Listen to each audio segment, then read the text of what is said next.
Hello guys, sana hindi po nakakaalam, may bunso po kaming kapatid. Yes. At ngayon, ipaprank namin siya. Dahil wala siya, nasa kabila siya nanonood ng TV. Yes. At ipakuha nga doon ng pang-prank natin. Pero...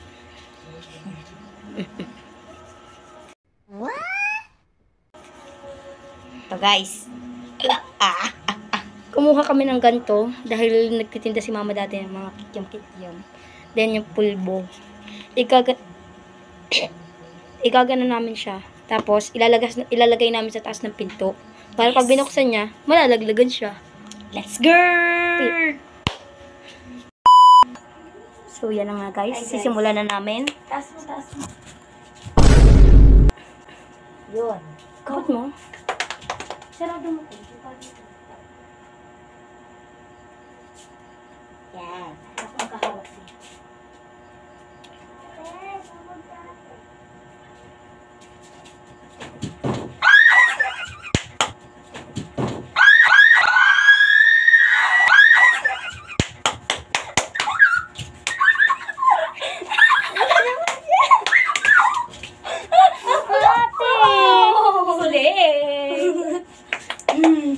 Yun, nakaganti din, nakaganti rin. Ay, balik, kagantihan ko.